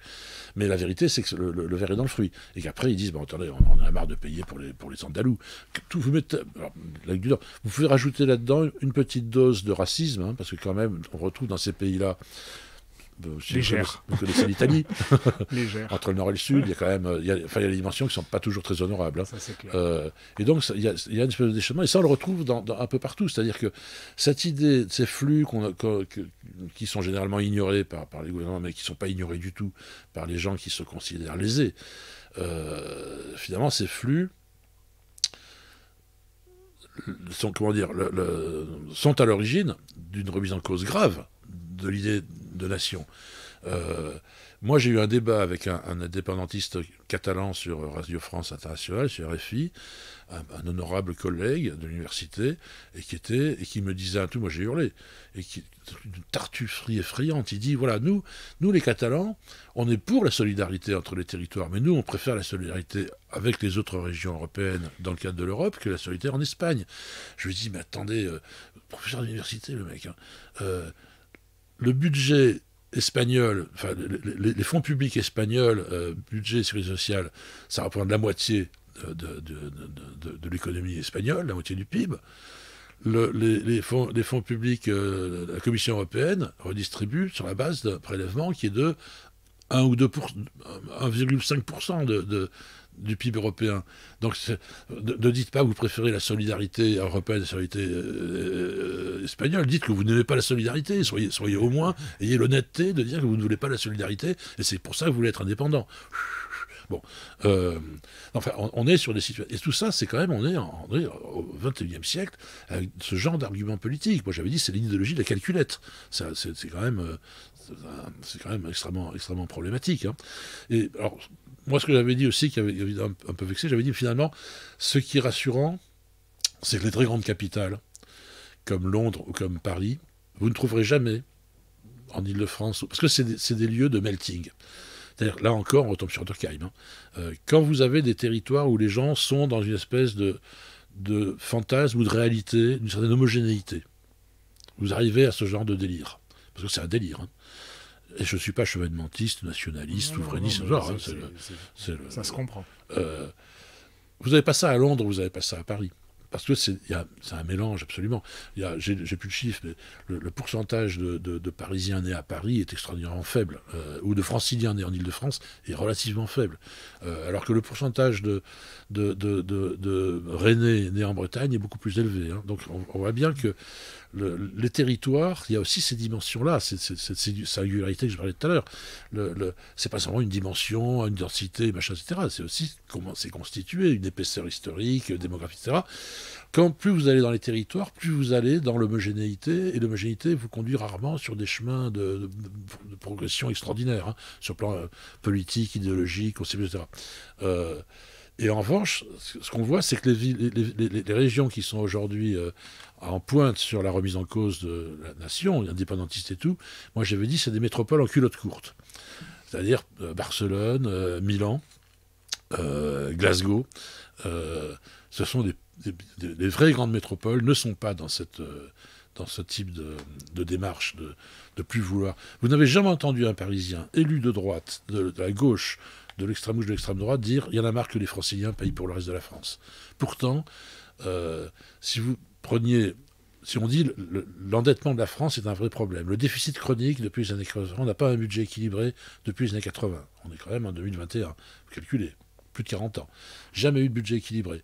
Donc déficit chronique. Or, si vous prenez la région Île-de-France, elle a toujours eu, en termes de budget national, elle est excédentaire. Donc le déficit, il vient de la France des régions, comme on dit. On va dire de province. Donc si vous voulez, il y a des gens, moi je l'ai dit une fois ou l'autre, je ne le dis pas trop parce que faut pas non plus, l'expérience catalane nous a appris à faire un peu gaffe. Mais j'ai jamais entendu, et Dieu sait qu'on a parlé moi j'ai parlé avec les présidents de la région Île-de-France à plusieurs reprises, de droite comme de gauche, j'ai très souvent été en contact avec ces gens et leurs équipes, jamais je n'ai entendu, même dans un déjeuner off-record, quelqu'un dire il y en a marre de payer pour les provinciaux. Jamais, jamais, jamais. Vous allez à Barcelone, vous allez à Milan, les types, ça les obsède. C'est une obsession chez eux. Donc c'est quand même... Non, mais j'entends bien. Alors, on va passer au dernier point, qui est l'objet de votre dernier livre, parce que quand on regarde donc la photographie, c'est pas exactement le bon mot, mais disons que la construction territoriale et économique qui est en train de se jouer, évidemment... On a le réflexe, j'ai le réflexe de se dire, ok, maintenant qu'on a tout ça, le rôle de l'État, maintenant, il va quand même passer à la trappe, avec toute cette recomposition d'une part de flux au sein des territoires, dans une logique mondialisée avec sa complexité, avec ses impacts politiques, ce qu'on vient de raconter, quid du rôle de l'État. Et là, vous revenez avec le dernier livre qui va conclure un peu cette série, de dire, non, ça marche pas comme ça. Effectivement, il y a tous ces flux qu'on a à peu près invisibles, que moi j'essaye de rendre visibles. Sauf que tout ça, il faut bien un chef d'orchestre, pour faire court, qui tienne à peu près ça. Et le chef d'orchestre, contrairement à ce qu'on croit, et qui soutient encore les gens qui sont dits en difficulté, c'est l'État. Et que si difficulté il y a, parce qu'il y a, si crise il y a ou difficulté, elles sont là, il dit, mais c'est pas forcément là quand ça joue plutôt côté individu, côté entreprise. Question... L'État, comment s'en sort-il dans tout ce marasme que vous venez de nous décrire? C'est très compliqué, parce que l'État, d'abord, est terriblement remis en cause tous azimuts. Tout le monde, il suffit de voir l'incroyable trouble politico-idéologique de la France actuellement. La droite J'en fais partie. Oui, la droite avait perdu tous ses repères idéologiques. On pouvait ne pas être d'accord. Je suis dans le trouble. Voilà. Ils avaient des vrais repères. Mais la gauche, c'est pas mieux. Donc il y a une perte absolue de repères. Il y a une espèce de grammaire à refonder. Qui est, je pense, je suis pas un groupie, hein, mais je pense que adroitement ou maladroitement, je pense que Macron a une grammaire en tête, quand même. Je pense que je serai assez d'accord d'ailleurs avec lui là-dessus, et je ne suis pas le seul. Je pense qu'aujourd'hui, si on est réaliste, l'opposition publique-privée est une opposition stupide.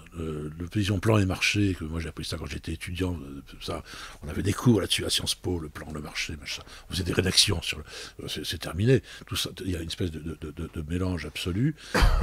Je citais Jean-Claude Monod dans le dernier bouquin, celui qui a écrit le livre sur de l'art de ne pas être trop gouverné, hein, le philosophe, jeune philosophe. Où il dit en fait le néolibéralisme, c'est pas du libéralisme hors de l'État, c'est le contraire. Le néolibéralisme, c'est un système dans lequel l'État est une variable macroéconomique. Ça fait partie, les intérêts publics et privés, mais autant privés que publics, sont présents dans les questions qui sont liées à l'action du secteur public, de l'État et de la sécurité sociale. Hein. Donc on n'est pas sur une économie schizophrène ou bicéphale ou machin, on est sur un ensemble complexe, mélangeant le public et le privé.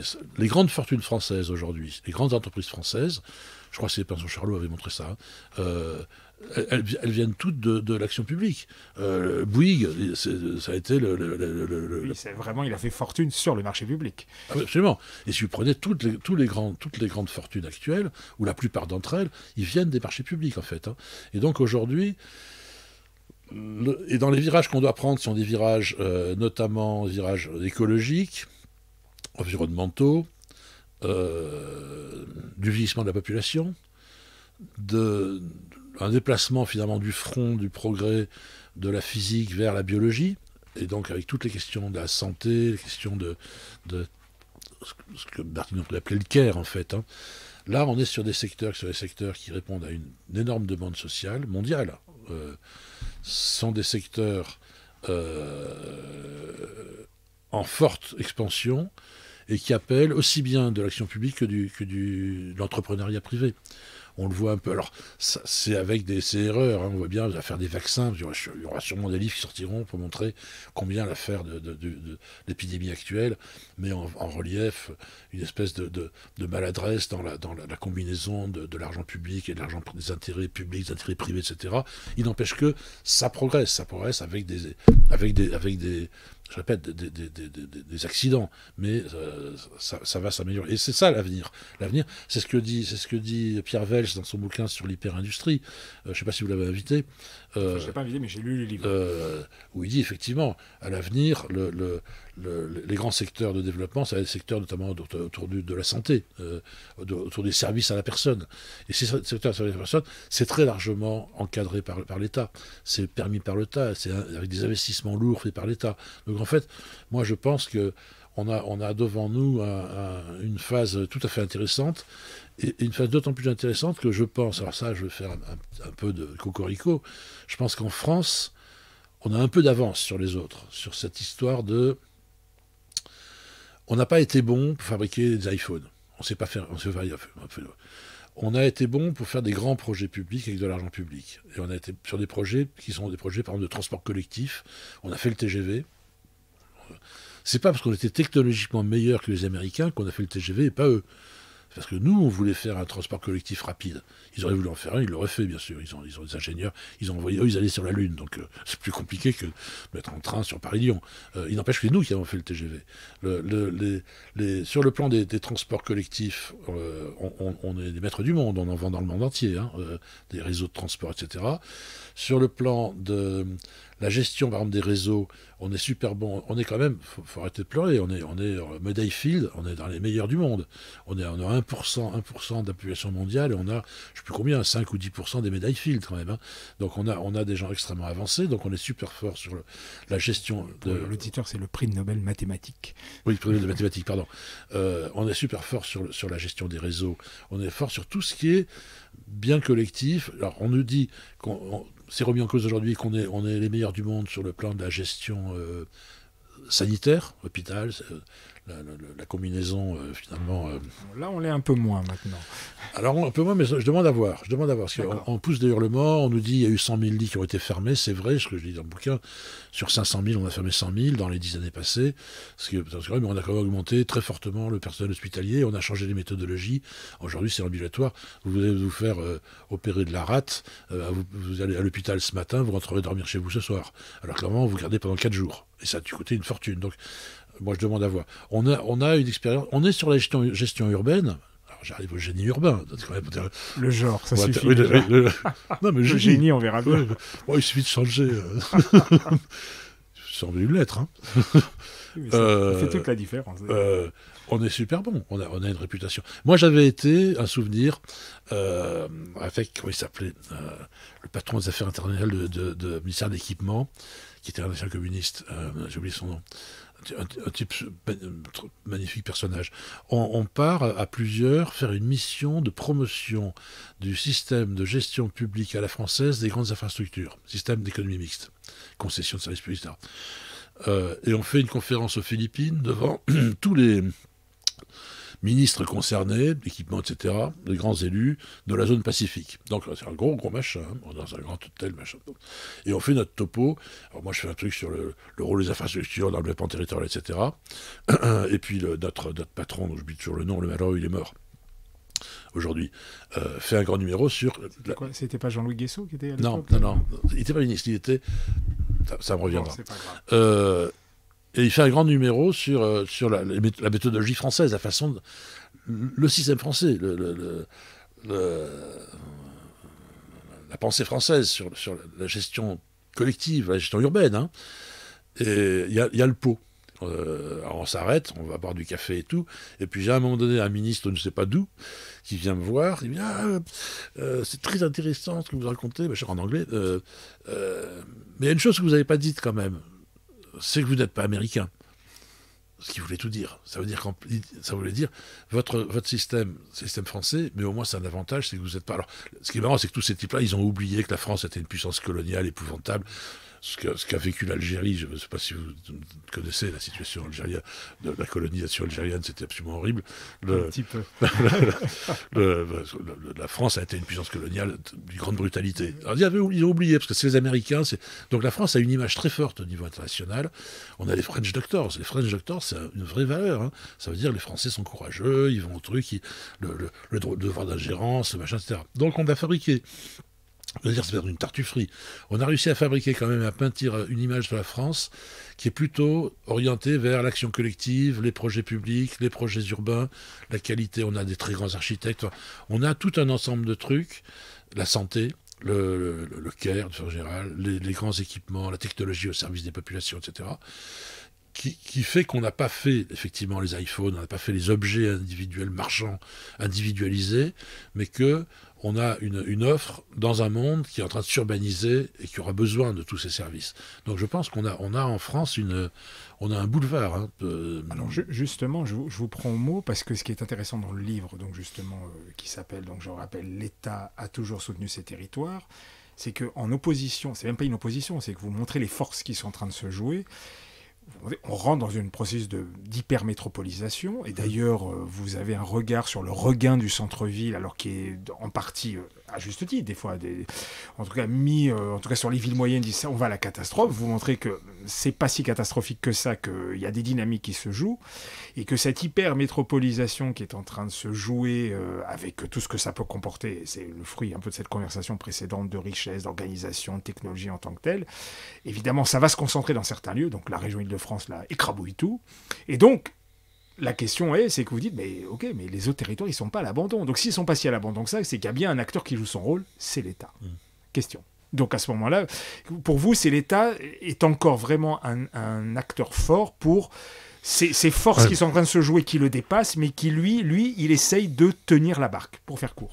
Alors quand on dit ça, c'est compliqué. Hein. Si on avait beaucoup de temps, et il faudrait dire que j'y réfléchisse un peu plus avant, il y aurait sûrement à avancer l'idée que derrière cette idée d'État, il y a différentes couches.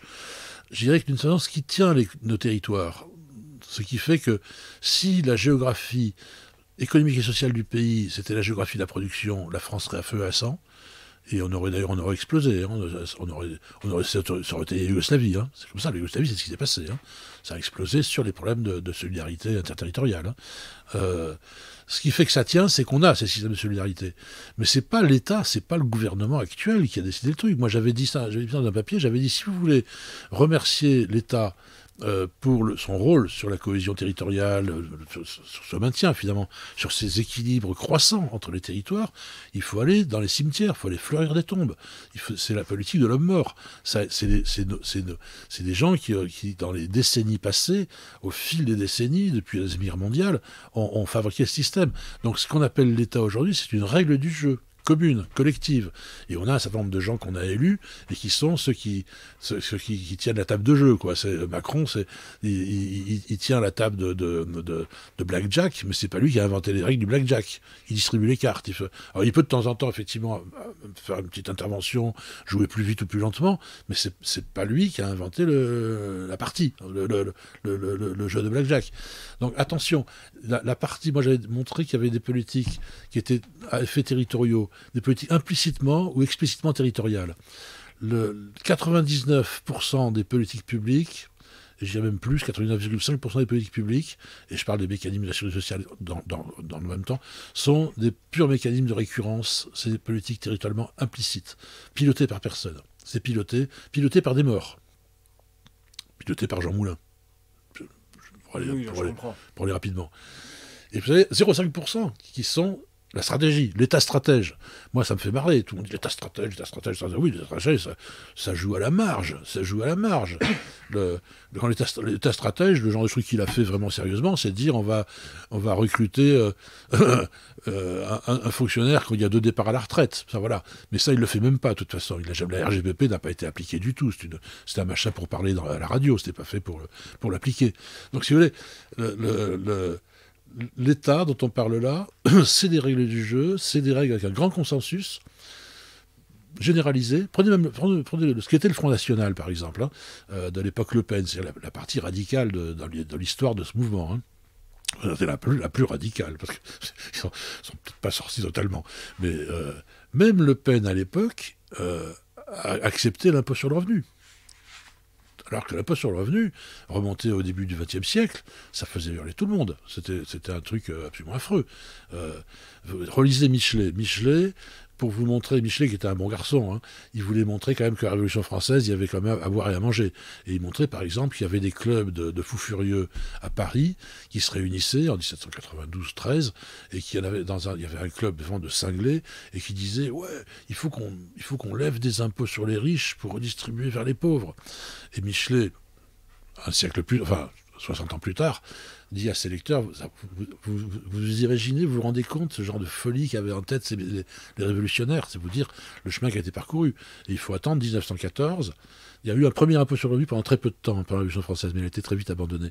Il faut attendre 1914 pour qu'on lance l'impôt sur le revenu pour financer les dépenses militaires. Donc la montée en puissance des mécanismes de redistribution, elle ne s'est pas faite comme ça, et elle s'est faite avec des freins terribles de la société. C'est admis complètement. Ces règles du jeu, aujourd'hui, c'est comme la TVA. La TVA, tous les économistes dans le monde entier, quand un Français dont le nom, tout le monde a oublié son nom, je ne suis même pas sûr qu'il ait une plaque de rue à son nom, il aurait été une femme, il aurait pu l'avoir, je pense, en ce moment. Mais heureusement, c'était un homme.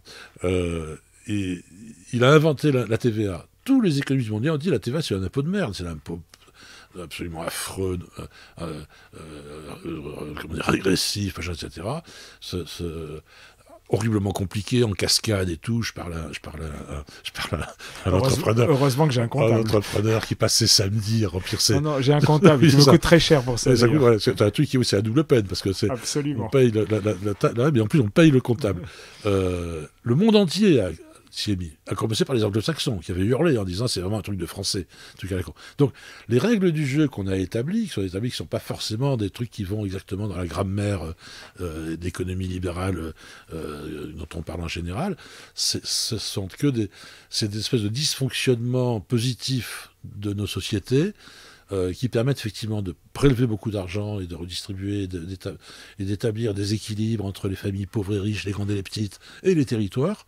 Ces mécanismes-là, ce sont des règles du jeu qui sont reconnues par tout le monde aujourd'hui.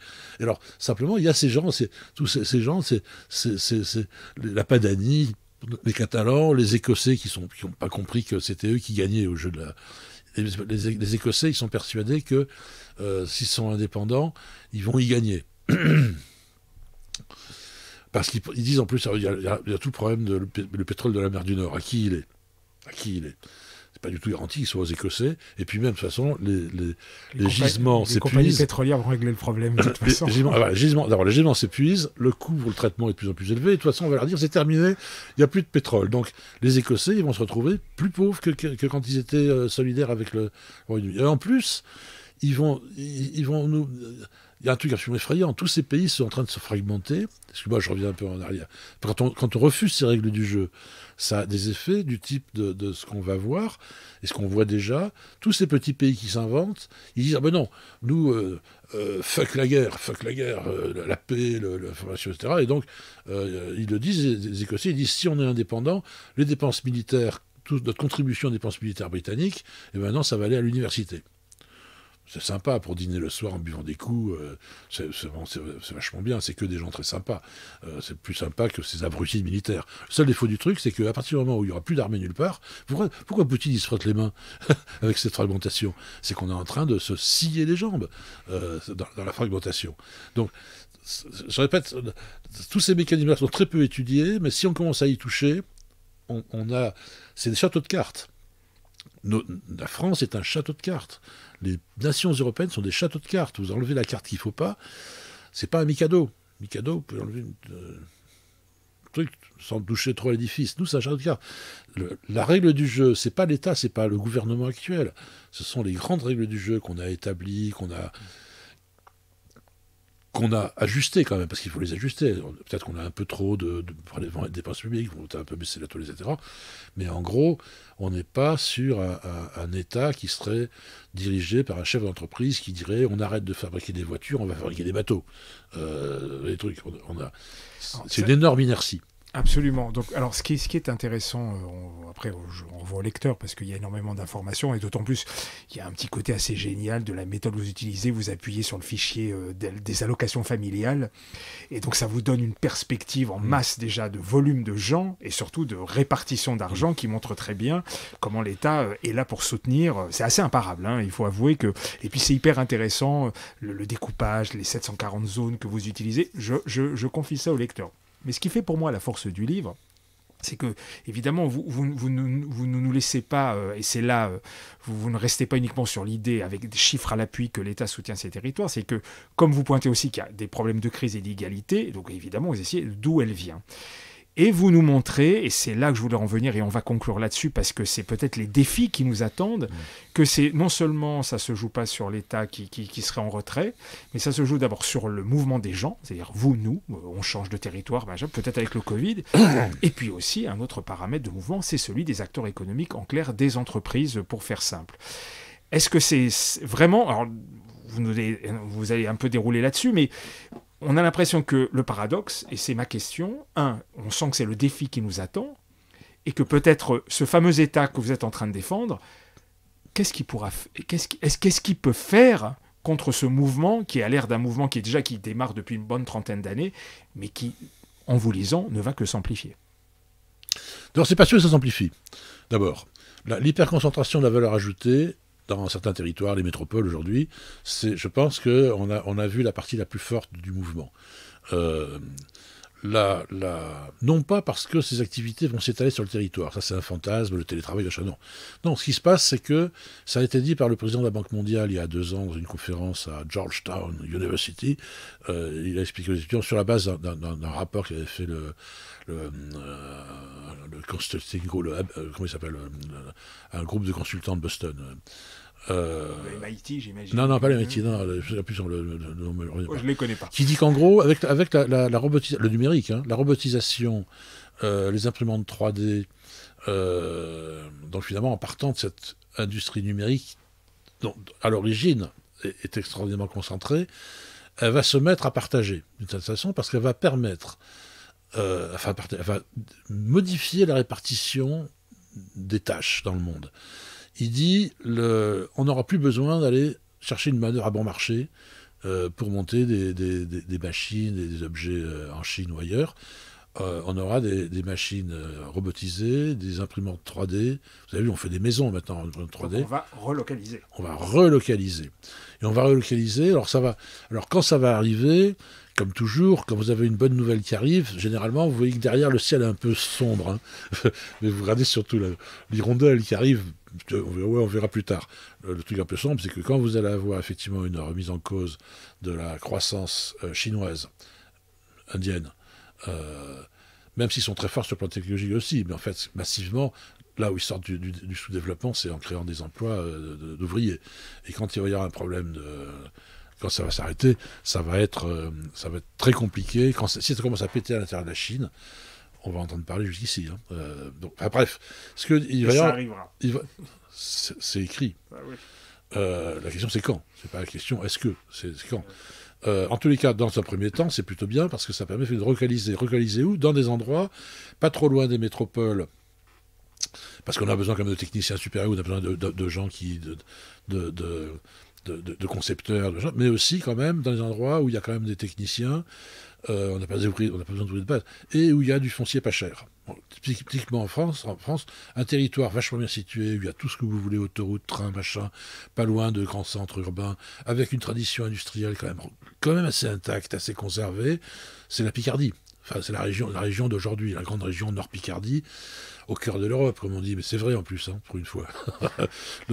Donc on a déjà ce truc-là, on va avoir un certain retour de l'activité industrielle qui fait qu'il y aura un certain partage de la valeur ajoutée. La deuxième chose, c'est que l'activité de production de biens en compétition mondiale sur le marché, elle va être très largement, son poids va être relativisé par le fait qu'on va avoir une montée en puissance d'activités par définition très localisées, qui sont l'activité de service à la personne. Ce qu'on disait tout à l'heure. Alors, même si on peut avoir des systèmes de santé, télésanté, machin, etc., on peut avoir des technologies un peu générales ou métropolitaines, etc., on aura quand même, de façon générale, une croissance forte des emplois liés à la personne, là où il y aura des populations, il y aura les emplois qui vont avec. Où finalement, ça sera la démographie qui sera très largement à l'origine des créations d'emplois. Avec plus qu'un lubrifiant, un carburant qui est l'argent public dans lequel il y a les retraites quand même. Les retraites, c'est pas... Moi, je vais toucher ma retraite, que je sais que vous allez travailler dur pour me la financer dans les mois qui viennent, les années qui viennent. C'est un plaisir. Oui, cet argent, je vous remercie, mais je ne l'ai pas volé non plus. Hein. C'est pas un cadeau qu'on me fait. Encore que, on pourrait encore avoir une grande discussion là-dessus. Et donc, on continuera. Si les métropoles continuent à être de plus en plus pointues, le prix de l'immobilier sera toujours de plus en plus élevé. Ça fera fuir une grande quantité de gens et même d'entreprises, d'activités. Donc, tous ces trucs-là se régulent. Il y a des régulations fortes.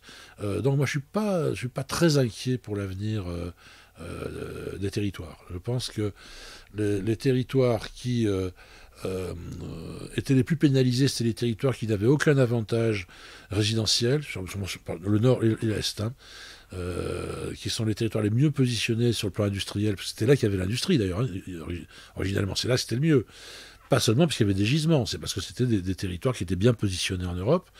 Cela a été très pénalisé, et ceux qui marchaient bien, c'est les territoires, et ça continuera de plus belle, des territoires avec le tourisme, les retraités, toutes les activités, les littoraux et la montagne, enfin, toute la partie ouest du pays, qui s'en est très bien sortie, qui a aussi de l'industrie, bien sûr, hein, mais qui, finalement, se portait très bien grâce à des tas de mécanismes, qui étaient des mécanismes non productifs, qui étaient même de qualité résidentielle. Les territoires qui sont pénalisés sur le plan résidentiel sur le territoire du Nord-Est, eux, à mon avis, ils ont un potentiel de réindustrialisation non négligeable, pas pour dans les 20 ans, pour les 4-5 ans qui viennent. C'est-à-dire que c'est en train de changer en ce moment, très rapidement. Donc je suis pas... Je pense qu'il y a des... Pour les présidents de région, on n'en parle pas beaucoup. Hein, les régionales, il n'y a pas beaucoup de discussions sur le... Alors c'est vrai que les régions, c'est des nains. Hein, les régions, c'est incroyable parce qu'ils font des numéros, les présidents de région, comme s'ils allaient être présidents de la République Rhône-Alpes ou de la présidente de la République du Nord ou du machin. Bon, ils ont très peu de pouvoir. Il n'empêche que c'est quand même ceux qui sont supposés avoir la matière grise, quand même, la réflexion sur la question du développement économique. Moi, je trouve qu'ils devraient se positionner plus sur le virage auquel on est en train d'assister, qui est un virage de relocalisation de l'activité industrielle dans le monde. On en parle un peu quand même, hein, c'est un sujet qui monte hein, quand même. et notamment les changements technologiques majeurs qu'il va y avoir, mais aussi la montée en puissance des mécanismes d'économie résidentielle, d'économie présentielle, le tourisme, la question des vieux, la retraite, c'est quelque chose qui continuera à évoluer dans beaucoup de territoires. Ça appelle plein de services, ça appelle des services et aussi des innovations technologiques. Hein. C'est-à-dire qu'on peut avoir des modèles d'intervention publique-privée sur les personnes âgées. Je pense Nexity, par exemple, vous savez, ils font des quartiers qui mélangent des populations âgées, des populations jeunes avec des enfants, etc., de la technologie. On peut mettre en place des modèles de gestion de population intelligents, humains, efficaces, économiques, qu'on peut vendre au reste du monde, hein, après. Donc, je pense qu'on a plein d'opportunités. On est dans plein désarroi, alors qu'en fait, c'est un monde qui change. Et alors c'est ce que disait c'est Gramsci, mais je crois avant lui c'était Renard. Quand le monde nouveau apparaît, alors que le monde ancien n'est pas. C'est ça, le changement changement de paradigme. C'est là qu'arrivent les monstres. Mais les monstres, on les voit, hein, on voit les oreilles qui sortent ici ou là. Mais si on arrive à passer ce passage difficile, moi je suis plutôt optimiste. Et je répète, je ne devrais pas dire ça, parce que moi en tant que prof, je me suis toujours gardé d'afficher les options politiques. Hein. Je ne suis jamais rentré dans un parti. On peut tout dire ici. Oui, mais je trouve que c'est antibiotique. Même déontologiquement, je pense que quand on transfère des connaissances... Ah oui, non, ça c'est deux choses différentes. Il ne faut pas qu'il y ait trop de biais. Ici, vous n'êtes pas à l'université. Il y a toujours un biais. Vous n'êtes pas à l'université ici. Il y a toujours un biais, bien sûr, qu'on le veuille ou non. On a un biais dans la façon d'exposer les choses. Même le type de recherche qu'on fait hurle sur nos... Mais je crois quand même que le gouvernement actuel... Enfin, la coalition qu'on a dans le gouvernement actuel, c'est-à-dire les composantes, avec des gens comme Le Maire ou Macron et d'autres, ou ce qu'avait été Édouard Philippe et tout, ce sont des gens qui, à mon avis, sont à peu près capables de saisir ce moment et les opportunités qu'il peut présenter. Alors, pour conclure là-dessus, effectivement, là où c'est déroutant, et je fais partie des gens qui sont déroutés, c'est que d'un côté... ce que vous nous racontez, et ce que vous racontez dans le livre d'ailleurs, et avec énormément d'exemples. Alors c'est vrai que la métropole Île-de-France, c'est le mécanisme en tant que tel, vous comparez deux chiffres qui sont assez fascinants. Vous montrez que la désindustrialisation du nord de la France, l'Île-de-France l'a vécu quasiment en même temps. Mais au final, voilà, mais il y en a une qui s'en est vraiment mieux sortie pour toutes les raisons de flux et de toutes ces choses-là. Et est-ce que ça c'est pas, et c'est ma dernière question, est-ce que c'est pas contradictoire d'une certaine façon par rapport à ce que vous-même vous soutenez? C'est-à-dire que d'un côté, si on vous lit, et même on vous écoute, parce que vous matérialisez assez simplement dans le sens compréhension, ce qui est en train de se jouer, on se dit, mais après tout, l'État, à quoi il sert maintenant ?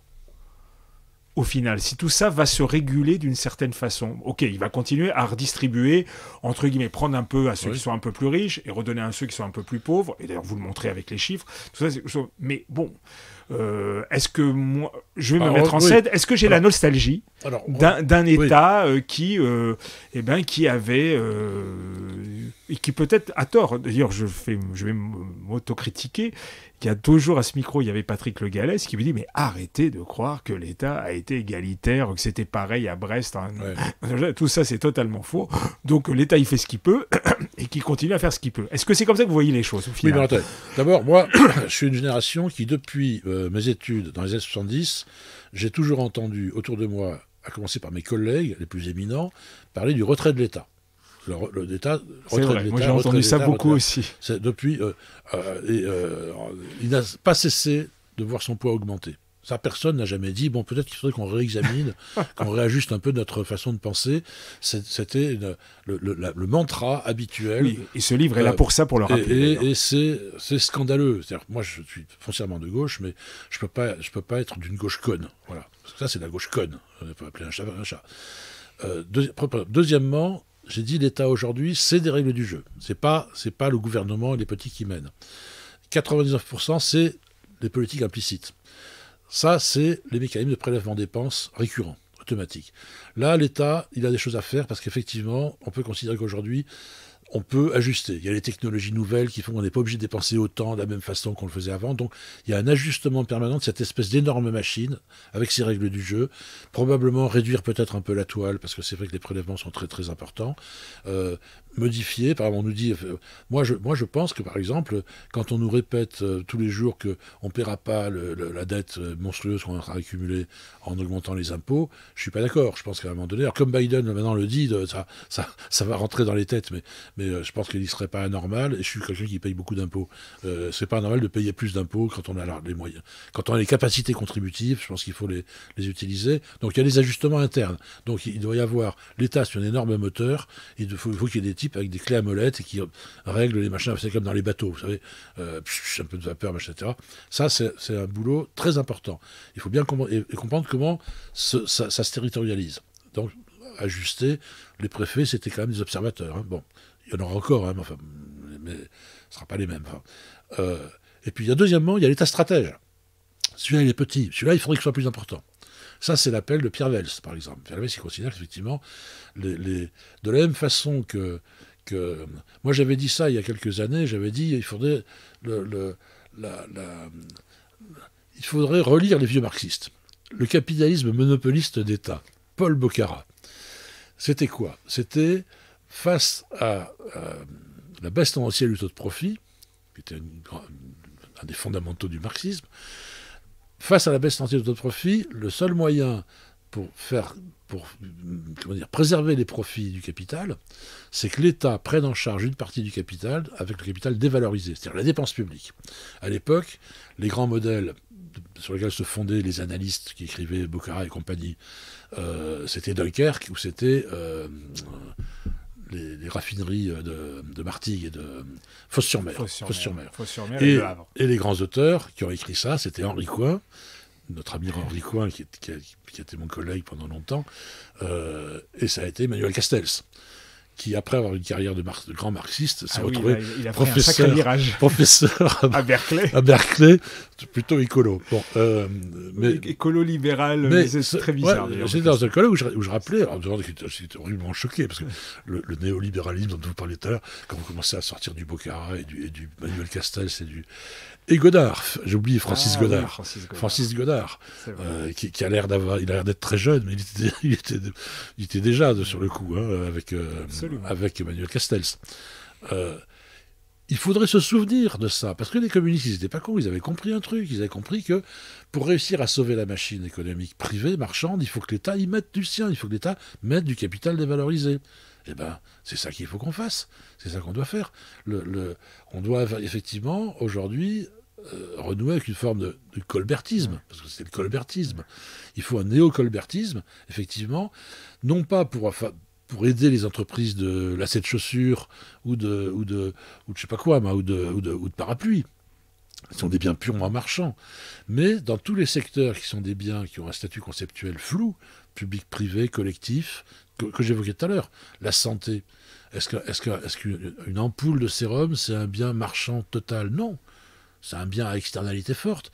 Si je vous vaccine, il y a moins de chances que vous me filiez le virus. Alors je suis moins à l'affût que vous sur ces choses-là, mais j'ai pas l'impression qu'on en prend le chemin. Non, justement. Je pose la question quid. Je dis, moi, je reprends, c'est ce que dit Pierre Vels. Moi, je suis totalement d'accord avec lui. Je pense qu'effectivement, il faut, il y a un chemin un peu néocolbertiste, c'est-à-dire avec un État réellement stratège et pas sur sur epsilon, avec c'est ce que font les Américains depuis longtemps. Oui, quand ils font les autoroutes de l'information, tout le monde a rigolé, simplement, ils ont tout ramassé. Ils ont fait des investissements qui ont de longues périodes, des trucs lourds. Alors on dit toujours, les Américains se foutent du secteur public, machin, etc. Ils ont fabriqué des trucs. Alors c'est vrai que leurs routes sont pourries, les voies ferrées sont pourries, mais pas les autoroutes de l'information. C'est ça qu'on doit faire. On doit avoir sur tous ces sujets qui sont des sujets pour faire de l'activité, pour créer de l'emploi, pour créer de la richesse dans les années qui viennent, en produisant des biens collectifs, des services collectifs, dont le statut est ambigu, public-privé, et autorise beaucoup plus facilement des subventions qu'on pourrait... Si vous subventionnez une machine, une usine de parapluies, vous avez sur le dos l'OMC, l'Europe, tout le monde, vous êtes mort. On vous cloue à une porte de grange, tout de suite. Si vous financez des vaccins, si vous financez des systèmes de transport collectif innovants, si vous financez des systèmes de gestion urbaine, des cybergestions, là, vous aurez effectivement beaucoup plus de difficultés à être coincé pour des questions de concurrence. Alors, ça sera ma dernière question et qui me taraude depuis un certain temps. On dirait Bourlange. Je sais, mais c'est ma dernière question. C'est vraiment la dernière. Et c'est c'est vraiment l'interrogation que j'ai eue en finissant votre dernier livre. Je me suis dit, effectivement, entre la répartition, son intervention et un certain nombre de flux en tant que tel, on voit bien que vous nous offrez une autre grille de lecture. Mais il y a juste un paramètre, il y a aussi, quand on regarde les changements de paradigme, il y a des rapports de force qui ont changé. Et je vais prendre un exemple tout simple. Le budget de la ville de Paris, c'est 10 milliards d'euros. Si on regarde les 3 gros opérateurs, allez, je vais en prendre 4, qui, entre guillemets, participent, je vais être prudent, je vais même freiner, participent à l'organisation ou à la fabrication de la ville. On prend Eiffage, Vinci, Bouygues, et si on met les 2-3 promoteurs, ou même les 2, par exemple, qui sont surpuissants, Unibail et la filiale de la Caisse des dépôts, qui est l'ICAD. À vue de nez, à eux 5, ça pèse à peu près 300 milliards d'euros. Moi, je veux bien l'État stratège, mais qu'est-ce qu'on fait contre ces monstres-là ? Honnêtement, on peut se tourner dans tous les sens. On est confronté à ça. Oui, parce qu'en fait, pourquoi faire contre ces monstres ? Ah non, là, c'est une bonne question. Moi, si vous prenez... Mais je veux dire que ces gens-là ne pensent pas forcément toujours au bien commun. Vous prenez un petit gamin en culotte courte avec un petit bâton à la main, avec un petit clou au bout du bâton, il va conduire 3 ou 4 bœufs qui pèsent 300 fois son poids. C'est une belle métaphore. Il va les amener dans le champ où ils doivent aller. Il y aura pas, parce que si par hasard, un des bœufs commence à lui donner un coup de corne, il sera flingué le soir même. Le soir même, il sera mort. Donc, on ira chercher le vieux fusil pour le... C'est un peu la même chose. C'est-à-dire qu'effectivement... C'était la minute gauchiste, dans mon cas. Oui, c'est pas contre. C'est comment se débrouiller pour que ça se fasse dans des conditions qui soient telles qu'il y ait bien un partage des bénéfices. C'est-à-dire que effectivement, Unibail va gagner de l'argent parce qu'ils sont là pour gagner du pognon. Je parlais de rapport de force. Il faut que ça dégage. C'était le rapport de force. Non, le rapport de force, il est complètement déséquilibré en défaveur d'Unibail. Prenez par exemple l'affaire du... Moi, j'avais été embarqué là-dessus, c'était assez drôle, au départ, dans l'affaire le triangle de... Le triangle Gonesse pour Europe City. Gonesse, voilà, de Gonesse. On a un rapport de force qui est quand même tout à fait défavorable. Par rapport à ceux qui ont manifesté, ça oui, c'est vrai. Mais c'est eux qui ont gagné. Oui, absolument. C'est eux qui ont gagné. Enfin, ils ont gagné d'une certaine façon, parce que on les chasse par la porte, ils rentrent par la fenêtre. Mais vous avez en partie raison. Il n'empêche. On est dans un monde aujourd'hui où effectivement, David, il a un peu plus qu'une fronde. Vous me redonnez de l'espoir. Face à Goliath. Il a...